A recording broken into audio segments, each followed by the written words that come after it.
कक्षा 10वीं का हिंदी विषय का रिवीजन टेस्ट पेपर, कक्षा 10वीं के हिंदी विषय का revision test paper, Madhya Pradesh का रिवीजन टेस्ट पेपर है ना, जो कि अभी अर्धवार्षिक परीक्षा पूरा पूरा लेकर के आया हूँ। विकल्प भी मिलेंगे आपको यहाँ पर, विकल्प के साथ साथ पूरा अति लघु उत्तरीय जितने भी आंसर क्वेश्चन है पूरे मिल जाएंगे। निबंध पूरा A to Z मटेरियल, अब कहीं भी जाने की जरूरत नहीं, किताब भी खोलने की जरूरत नहीं है, स्क्रीनशॉट ले लो। वीडियो नहीं दिखता होगा तो इसका 144 से बढ़ा करके 360 कर लो, पूरा फ्री है ना। देखो यहाँ पर पहला पहला ऑब्जेक्टिव, पहला का ऑप्शन, पहला का उत्तर क्या आएगा यहाँ पर, भ्रमर गीत आएगा।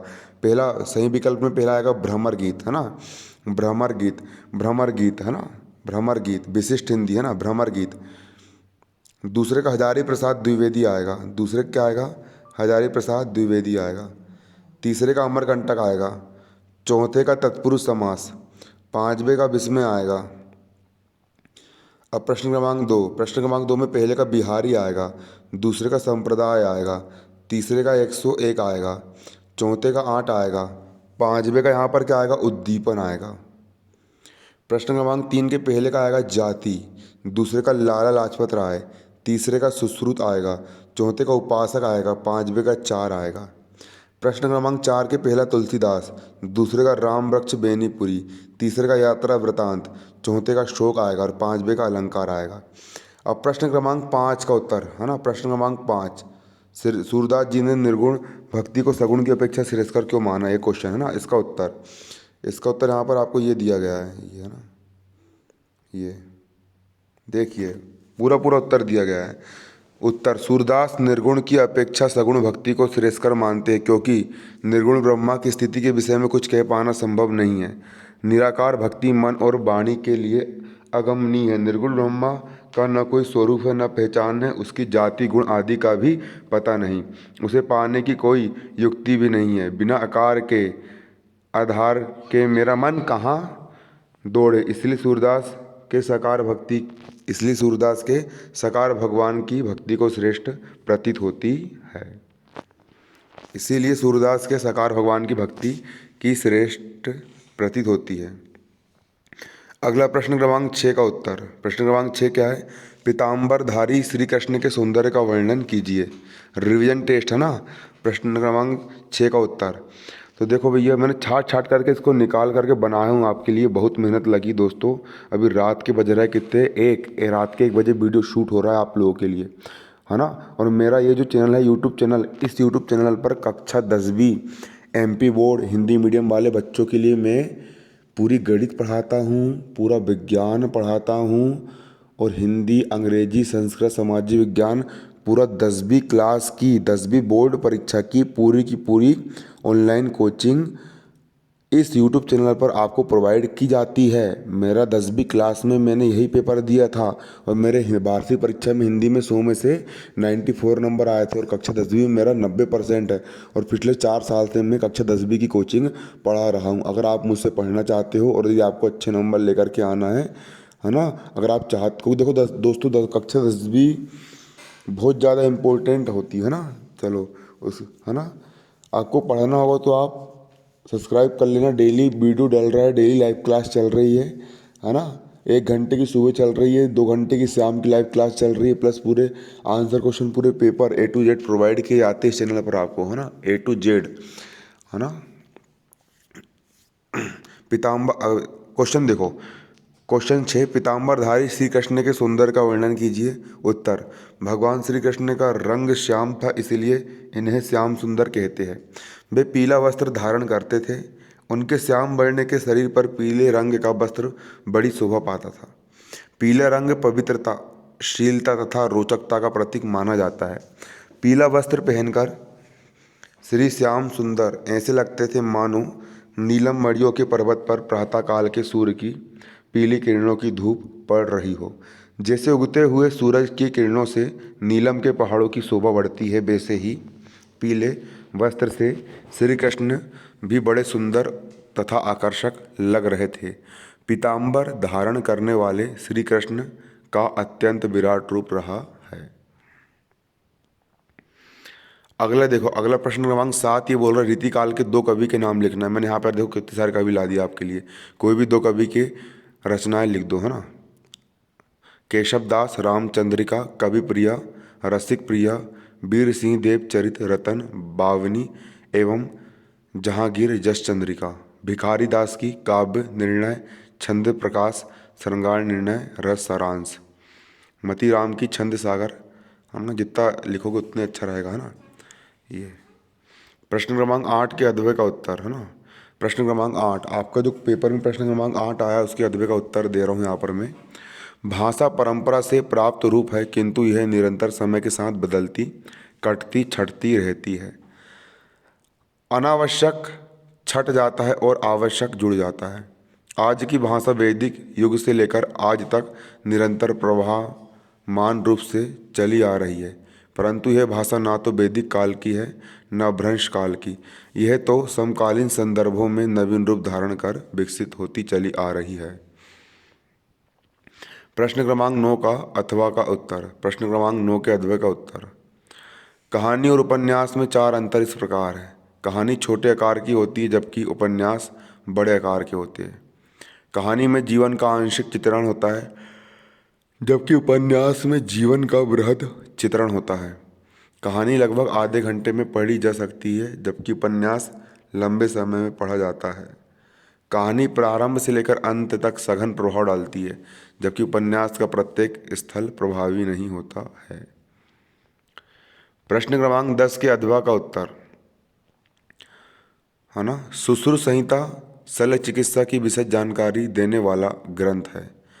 इसमें 120 अध्याय है जो 6 भागों सूत्र स्थान, निदान स्थान, शरीर स्थान, चिकित्सा स्थान, कल्प स्थान और उत्तर स्थान में बटा है।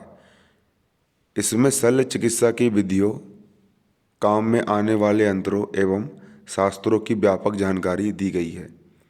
इसमें चीरा लगाने, सोचो उस समय आज से कितने साल पहले, 1000-1200 साल पहले चीरा लगा लेते थे महर्षि सुश्रुत। चीरा लगाने तथा जल सी द्वारा बड़े हुए जल को खींचने का तरीका बताया गया है। पथरी, भगंदर, बवासीर, मोतियाबिंद आदि की शल्य चिकित्सा की पूरी जानकारी इस ग्रंथ में है। दंत चिकित्सा, अस्थि चिकित्सा, माँ के गर्भ से चीरा लगाकर बच्चे को जन्म देना मतलब कि सीजर आज से 1500 साल पहले भारत देश के ऋषि आचार्य सुश्रुत करते थे जब अंग्रेज लोगों के डॉक्टर विधि नहीं आई थी, उसके पहले की बात है ना।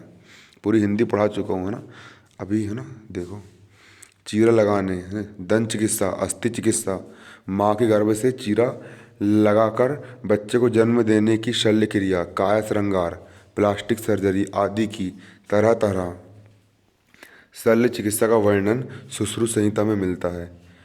इनमें शल्य यंत्रों की संख्या 121 तक बताई गई है। जंग आदि से बचने के लिए ये औजार लोहा या चांदी से बनाए जाते थे। टाँके आदि के, है ना, इतना लिख देना, आपको नंबर मिल जाएंगे, है ना। प्रश्न क्रमांक 11 के अथवा का उत्तर, है ना।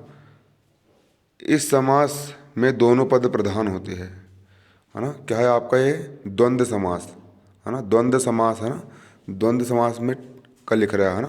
11 के अथवा का उत्तर। इस समास में दोनों पद प्रधान होते हैं परंतु उसके संयोजक शब्द और का लोप रहता है, जैसे आदान प्रदान, आदान और प्रदान, भाई बहन, भाई और बहन, राम कृष्ण, राम और कृष्ण, शत्रु मित्र, शत्रु और मित्र, पिता पुत्र, पिता और पुत्र। उदाहरण, है ना, माता पिता, माता और पिता, ये लिख देना इसको। प्रश्न क्रमांक 12 का उत्तर। प्रश्न क्रमांक 12 का उत्तर क्या है आपका वक्रोक्ति अलंकार। परिभाषा, जहाँ किसी उक्ति का अर्थ जानबूझकर वक्ता के अभिप्राय से भिन्न लिया जाए वहाँ वक्रोक्ति अलंकार होता है। मतलब सामने वाला बोल कुछ रहा है और अपन उसको समझ कुछ ले, उसको वक्रोक्ति अलंकार कहते हैं। जैसे कि कौ तुम है घनश्याम हम तो बरसों कित जाई, है ना। राधा जी कहती है, राधा जी क्या बोलती, भगवान राधा जी भगवान कृष्ण को बोलती, अच्छा तुम घनश्याम हो क्या, घनश्याम हो तुम।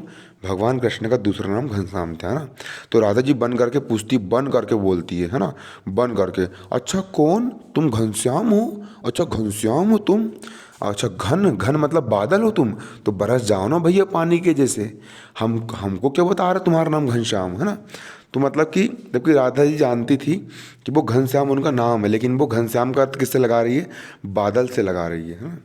तो है ना, देखो इस, तो उदाहरण को तुम है घनश्याम हम तो वर्षों कितने जाई। स्पष्टीकरण, यहाँ राधा ने घनश्याम का अर्थ कृष्ण समझते हुए भी बादल से लगाया। वक्रोक्ति अलंकार दो प्रकार के होते हैं, है ना, श्लेष वक्रोक्ति और काकू वक्रोक्ति। अगला अगला क्वेश्चन है, नर्मदा और सोन से संबंधित लोक कथा लिखिए।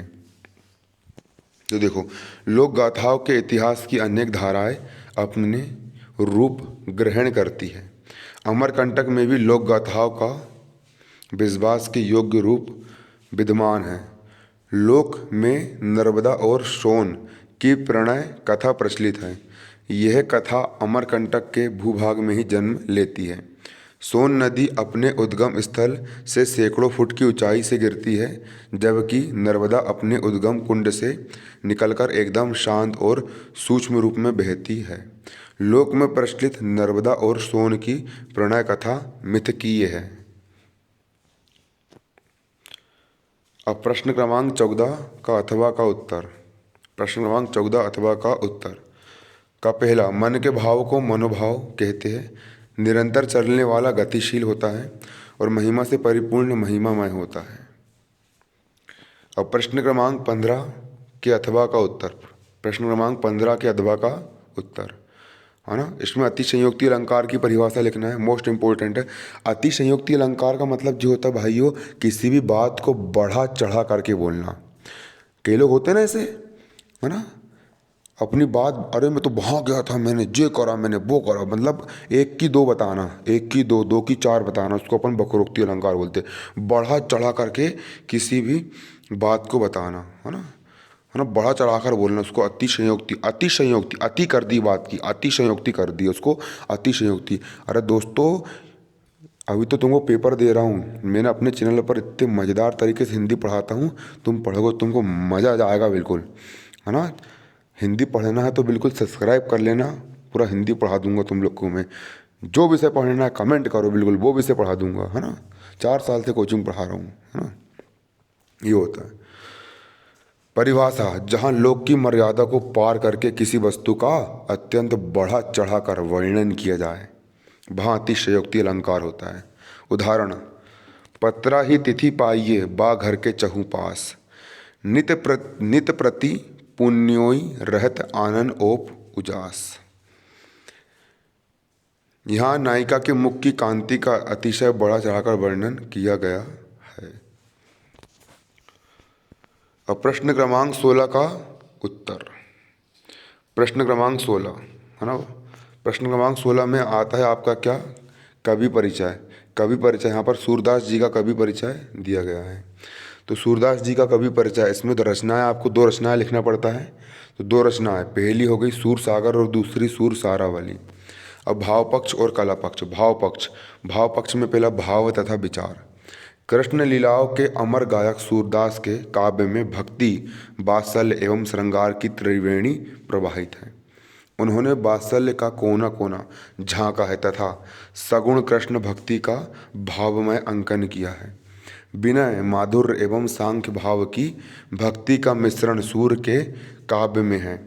श्री कृष्ण के प्रेम में लीन गोपियों की संयोग काल की उन्मत्तता तथा वियोग की मार्मिक वेदना इनके काव्य में साकार हो उठी है।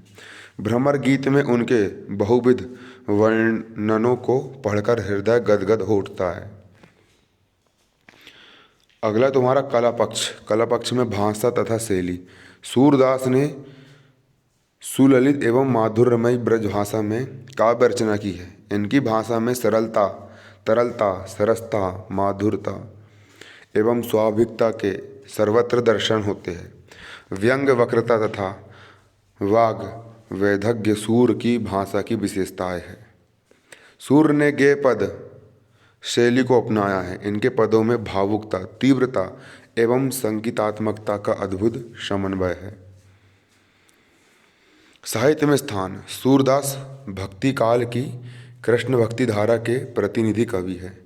वे वात्सल्य तथा श्रृंगार रस के आचार्य है। उनके काव्य में सभी रसों का परिपाक हुआ है। ब्रज भाषा को संतुलित काव्य भाषा बनाने का श्रेय सूरदास को है। भाव तथा कला पक्ष की जो गरिमा सूरदास ने की है वह अत्यंत दुर्लभ है ना। ये सूर वास्तव में हिंदी साहित्य का काश के सूर्य है। अब प्रश्न क्रमांक 17 का उत्तर है ना। यहाँ पर आपको लेखक परिचय है, ये भी 4 नंबर का आता है ना। कितने नंबर का आता है? 4 नंबर का आता है। अच्छे से लिखना है आपको। पहले मेन हेडिंग डालना है हजारी प्रसाद द्विवेदी। हजारी प्रसाद द्विवेदी डालने के बाद आपको नीचे रचना लिखना है। रचना डेस अशोक के फूल और कुटज। रचना 2 रचना, पहली रचना अशोक के फूल, दूसरी कुटज। अब यहाँ पर भाव, भाषा और शैली है ना। भाषा और शैली और साहित्य में स्थान लिखना पड़ेगा। भाषा, हजारी प्रसाद द्विवेदी ने भाषा के विविध रूप अपनाए हैं।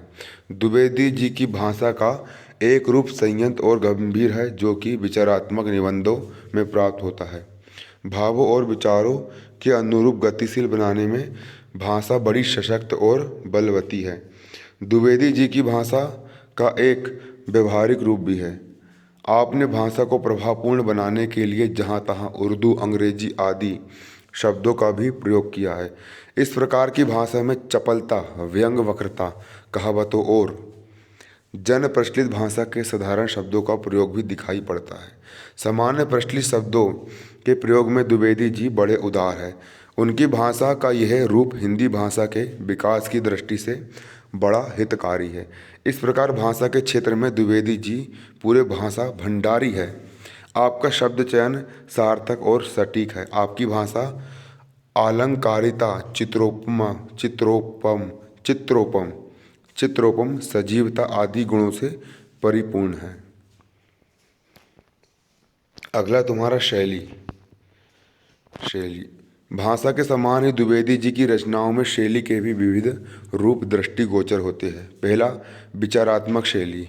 इस शैली में विचारों की प्रधानता रहती है। वाक्य विन्यास की दृष्टि से इस शैली के वाक्य ना तो छोटे हैं और ना ही अधिक लंबे। विचारों की सुस्पष्टता और उनको बोधगम्य बनाने की प्रवृत्ति इनमें साफ झलकती है। दूसरी शैली यहाँ पर गणवेषणात्मक शैली। इस शैली के दर्शन उनके सांस्कृतिक निबंधों में होते हैं। इस शैली की भाषा संस्कृत गर्भित है। वाक्य विन्यास अपेक्षाकृत लंबा होता है। यह शैली गंभीरता ग्रहण किए हुए है। विषय की गुणता को इस शैली के माध्यम से बोधगम्य बनाने की सहज प्रवृत्ति द्विवेदी जी का विशिष्ट गुण है। तीसरी होती है आलोचनात्मक शैली। यह शैली उनकी व्यवहारिक आलोचनाओं में दृष्टिगोचर होती है। इस शैली की भाषा संस्कृत प्रधान होते हुए भी सरल एवं साहित्यिक है। निष्पक्षता और स्पष्टवादिता के गुण इस शैली में सर्वत्र प्राप्त होते हैं।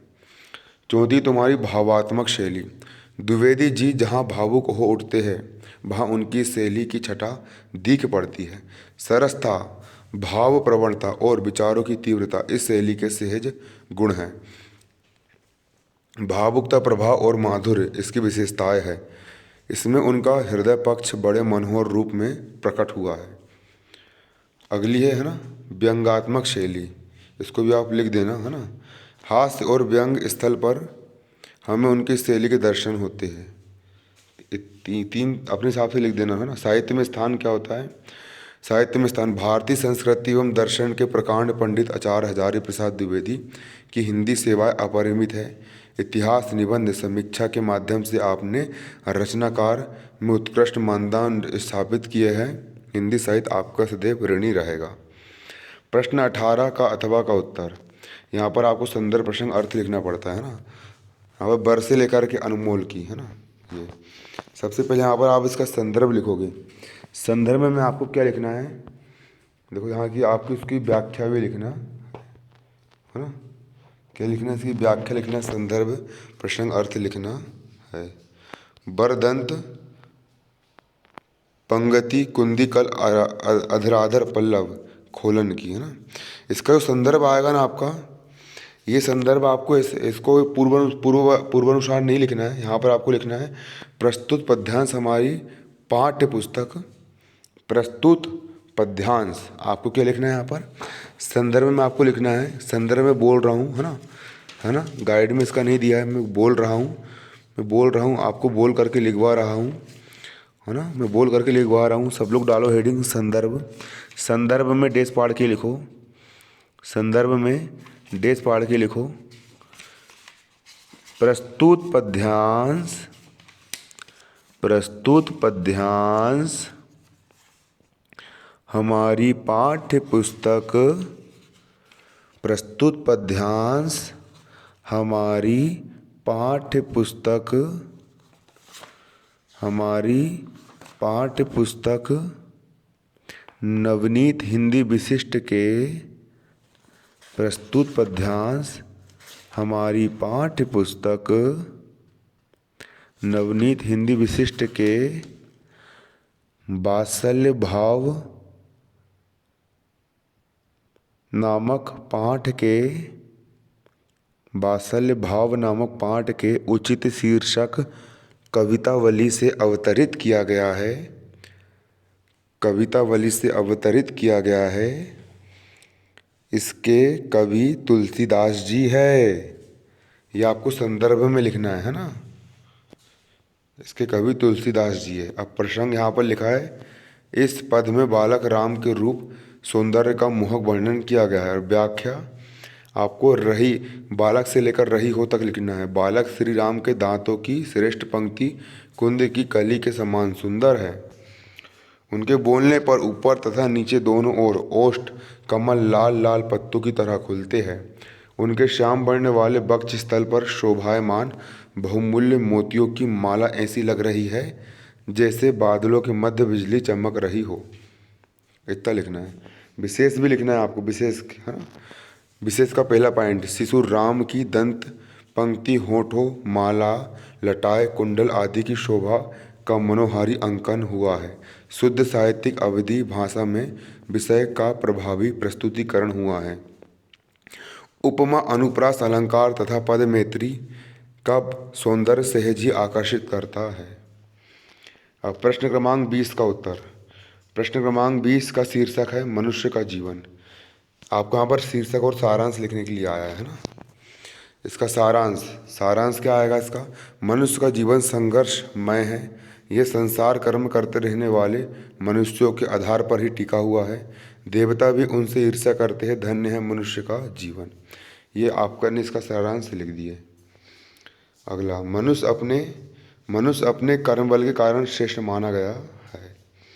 अब अगला आपका आवेदन पत्र है। देखिए दोस्तों, हिंदी, अंग्रेजी, गणित, सामाजिक विज्ञान कक्षा 10वीं की पूरी पढ़ाई, पूरी की पूरी ऑनलाइन फ्री कोचिंग, है ना। ऑनलाइन कोचिंग आपको इस यूट्यूब चैनल पर मिल रही है। हमारा यूट्यूब चैनल का नाम क्या है? भारतीय शेर 10th बोर्ड। भारतीय, जैसे ही आप यूट्यूब पर टाइप करोगे भारतीय, BHARTI, भारतीय शेर 10th बोर्ड, आपको गणित पढ़ाई भी जा चुकी है और डेली लाइव क्लास लग रही है। रोज़ क्लास में भाग लो, है ना। हिंदी वगैरह सब पढ़ाएंगे। देखिए, बोर्ड का जो आपका एग्ज़ाम होता है बहुत ज़्यादा मायने रखता है। आपको पूरी जान लगा देना है, अपना एड़ी चोटी का बल लगा देना है। इस बार 10वीं क्लास में साम दाम दंड भेद, है ना, कुछ भी करो, कुछ भी करके 10वीं क्लास में भाई तुमको 90 से ऊपर परसेंट बनाना है। कुछ भी करके मेरा खुद का 90% रह चुका है 10वीं क्लास में, और 12वीं क्लास में भी मेरा 90% है। पिछले 4 साल से कोचिंग पढ़ा रहा हूँ। अगर मुझसे पढ़ना है ना, तो मेरा जो तो है ना, तो है ना, हमसे जुड़ जाइए। और हमारे डेली के वीडियो लेक्चर आपको पूरे के पूरे दिए जा रहा है। इंपॉर्टेंट क्वेश्चन अभी निकाल करके दूंगा दोस्तों, मजाक नहीं कर रहा हूँ मैं। जो इंपॉर्टेंट क्वेश्चन तुमको निकाल करके दूंगा ना, पूरे 6 के 6 विषय के, अगर तुमने उसको याद कर लिए, है ना, याद भी करना नहीं पड़ेगा। मैं तुमको इतने अच्छे से समझा दूंगा कि तुमको वहीं याद हो जाएंगे, है ना, है ना। बिल्कुल 100 में 100 नंबर आ ही जाएंगे। पूरा IMP क्वेश्चन निकालूंगा परीक्षा के हिसाब से, है ना। उतने क्वेश्चन पढ़ के चल जाना, क्योंकि आला पेपर तुम्हारा ओपन बुक से हो रहा है, लेकिन तुम्हारी जो वार्षिक परीक्षा है ना, वो ओपन बुक से नहीं होगी, है ना, वो तुम्हारी लिखित होगी। और ये बात मैं गारंटी के साथ बोल रहा हूँ, वो कैसी होगी? तुम्हारी लिखित होगी। और मार्च में होंगे तुम्हारे पेपर, है ना। मार्च में क्या होंगे? तुम्हारे बोर्ड के एग्ज़ाम होंगे। इसलिए कड़ी मेहनत करना है। पूरे पेपर सब कुछ आपको, पूरा मटेरियल 10वीं क्लास का आपको प्रोवाइड किया जाएगा। और बोर्ड क्लास में आपको बिल्कुल टॉपर बनाया जाएगा, है ना। 9वीं से लेकर के 12वीं तक की पूरी कोचिंग, है ना, के लिए अलग अलग यूट्यूब चैनल मेरे बने हुए हैं। और मोटिवेशनल वीडियो चाहिए अगर ज़िंदगी में कुछ है ना, जोश, पढ़ाई का जोश कम हो रहा तो मोटिवेशनल वीडियो के लिए भारती शेर यूट्यूब चैनल है ना। अब देखिए प्रश्न 21 का उत्तर। शुल्क मुक्ति हेतु प्रधानाचार्य को आवेदन पत्र। सेवा में श्रीमान प्रधानाचार्य महोदय, शासकीय उच्चतर माध्यमिक शुल्क मुक्ति मतलब कि फीस माफ़ी। फीस माफ़ी का मतलब दोस्तों ये होता है कि जब कोई गरीब बच्चा होता है, उसके पास उसका परिवार में पैसा नहीं होता है, तो वो आर्थिक रूप से कमज़ोर हो जाता है और वो ये चाहता है कि मैं पढ़ाई तो करूं, लेकिन मैं पैसा, मतलब कि मैं गरीब हूँ, घर में मैं पैसा देने में सक्षम नहीं हूँ, है ना। तो ऐसे ऐसे गरीब बच्चे जो टैलेंटेड होते हैं उनकी फ़ीस माफ़ कर दी जाती है ना। ताकि शिक्षक ये सोचता है कि बेचारे गरीब बच्चे जो है ना महंगी फ़ीस ना दे पा रहा है, तो वो बेचारे पढ़ लेंगे और पढ़ करके अच्छा अपना भविष्य बना लेंगे, है ना। इसलिए उनकी फ़ीस माफ़ कर दी जाती है। तो सेवा में श्रीमान प्रधानाचार्य महोदय, शासकीय उच्चतर माध्यमिक विद्यालय शिवपुरी। महोदय, सविनय निवेदन है कि मेरे पिताजी मजदूरी करके घर का काम चलाते हैं, किंतु पिछले 3 माह से वे अस्वस्थ चल रहे हैं। बिना आय के घर की आर्थिक स्थिति पूरी तरह बिगड़ गई है। यही कारण है कि मैं विद्यालय की प्रवेश शुल्क जमा नहीं कर सका हूँ। अभी पिताजी की हालत में सुधार नहीं है, अतः भविष्य में भी आर्थिक परेशानी रहेगी। आपसे प्रार्थना है कि मेरी दयनीय स्थिति को ध्यान में रखकर मुझे पूर्ण शुल्क मुक्ति प्रदान करने की कृपा करें। मैं आपका आभारी रहूँगा। प्रार्थी श्यामवीर, कक्षा 10A। देखो बेचारा कितना गरीब है, उसके पापा के पास पैसे नहीं है ना, इसको लिख देना तुम। अब प्रश्न क्रमांक 22 का उत्तर। राष्ट्रीय एकता पर निबंध है ना। राष्ट्रीय एकता और अखंडता। रंग रंग के रूप हमारे अलग अलग है क्यारी क्यारी, लेकिन हम सब से मिलकर ही इस उपवन की शोभा सारी। तो मित्रों, मेरे भाइयों और बहनों, मैं नरेंद्र दामोदर दास मोदी ये कहना चाहता हूँ कि कक्षा 10वीं की अगर पूरी तैयारी करना है और टॉपर बनना है और कुछ अच्छा करना है जीवन में, तो हमारे भाई का चैनल सब्सक्राइब कर लेना और दोस्तों से भी करवा देना, और रोज़ 2 घंटे 3 घंटे की डेली क्लास लगाना है, क्योंकि तुम जब रोज़ क्लास लगाओगे तो तभी तुम अच्छा पढ़ पाओगे। नहीं तो मेरा क्या है, मैं झोला उठाऊंगा और चला जाऊंगा। मित्रों, मेरे भाइयों और बहनों, देखिए रूपरेखा। प्रस्तावना। राष्ट्रीय एकता की कसौटी। राष्ट्रीय एकता को खतरा। एकता को भंग करने के कारण। राष्ट्र विग्रह की स्थिति। राष्ट्रीय एकता की आवश्यकता। उपसंहार। राष्ट्रीय एकता के उपाय। अब प्रस्तावना इसकी ये लिखी हुई है। प्रस्तावना।